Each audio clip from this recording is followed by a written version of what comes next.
Biye jumadon ye octobre kalo tile saba san ba fila ni mugan ni duuru Bamakɔ News TV jabarani filɛlibagaw a ye aw bisimila an ka kunnafoni sentelimanw kɛnɛ kan. Kunnafoni daminɛna Abdul Jalil Ayidara ni ale ye député kɔrɔ ye an ka jamana kɔnɔ ni Segu TV o ɲɛmaaba fana tun don. A bɛ ye k'a fɔ kunungo alamisa octobre kalo tile fila san ba fila ni mugan ni duuru Bamaciw ye dankari kɛ ale la ka abonné ani la sigi kɔnɔbugu sira kan nɛgɛ kanɲɛ 16 waati ni o ye 16h ye. Ko kama sɔrɔ ale tun bɛ fɛ ka tɛmɛ bolimafɛn dɔ jɔlen na ni o ye Bamaci ninnu ka bolimafɛnw ye. O nɔgɔnin fɛ u ye mugujugu ci ale yɛrɛ ka bolimafɛn na ni o de kɛra Asata ye. O kɔ a yirala k'a fɔ Abdul Jalil Ayidara ale ka jogindaw ma kun ani fɛ. Ale tun bɛ Segu sira de kan k'i kunda fana kan waati min na ni waleya jugu in bɛ kɛ. Ala ka hinɛ a la ka badabada dali nɔgɔya a ma.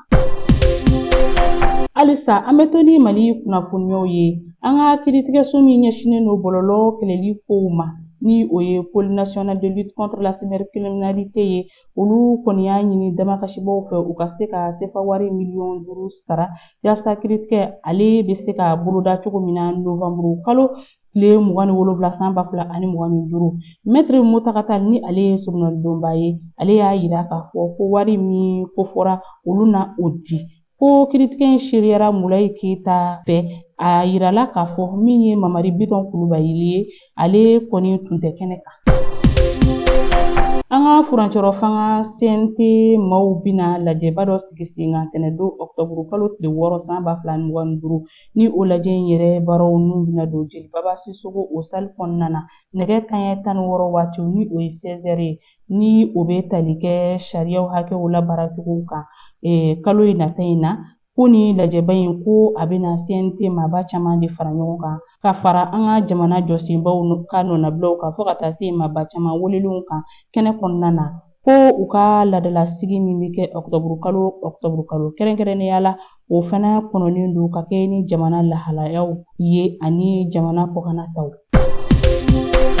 An ka minisiri ɲɛma ni o ye général de division Abdoulaye Mayiga ye ale tun bɛ lajɛ dɔ ɲɛmaya la kunungo alamisa octobre kalo tile 2 san 2025 ni o lajɛ in yɛrɛ tun bɛ tali kɛ journée de l'excellence du Britannique militaire de Kati o la ni o labɛnniw seriyara an ka ministre de la défense fɛ général de corps d'armée Sadio Kamara ka fara gouvernement maaba caman kan ko nin kɛnɛ in sigi kun ye ka se ka sɔrɔdasi kalandenw ladiya cogo min na u ka wulikajɔw n'u ka cɛsiriw baaraw la u ka degeli kalanw kɔnɔna la ka daminɛ san 2024 ka taa bila san 2025 la. Britannique militaire ni ale yɛrɛ dɔnnen don ni a ka kawariya kalanw ɲumanw ye. Ko an bɛ don min i ko bi ale kɔni kelen don ka Mali sɔrɔdasi denmisɛnnin maa 700 de fara ɲɔgɔn kan ani ka fara jamana wɛrɛ taw kan ni o bɛ tali kɛ farafinna jamana 12 la. Ko a kun de ye ka se ka sɔrɔdasi denmisɛnninw dɛmɛ ani ka u ka siniɲɛsigiw ɲɛsigi don n'a nataw la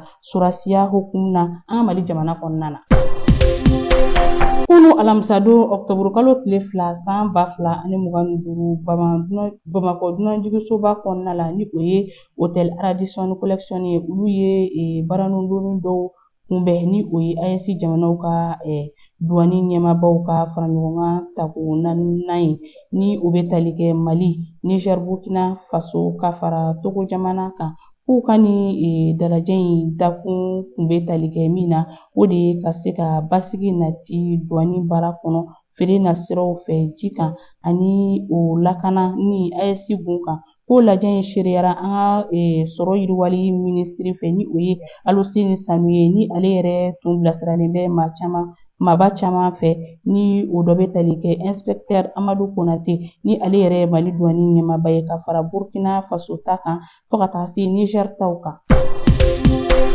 An bɛna an ka kunnafoniyaw kuncɛ ni kɔkan kibaruyaw ye ka kɛɲɛ ni minisiri minnu ka baaraw bɛnnen bɛ diɲɛ tɔnba min ɲɛsinnen don farafinna ka sɔrɔ yiriwali ma ni o ye UEMOA ye olu ka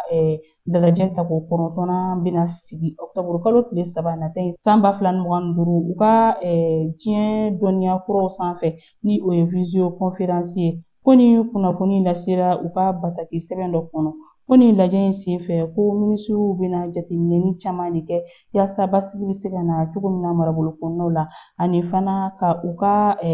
kɔsɛ in na yiriwali cogoyaw lakana siraw kan tɔnjɛkulu in yɛrɛ kɔnɔ. ni ne bɛ dan sigi bi an ka kunnafoni tɛntɛlimaw la aw ni ce aw ka ɲɛmadali a ka kulomajɔw la aw k'a bɛn don n'a nataw la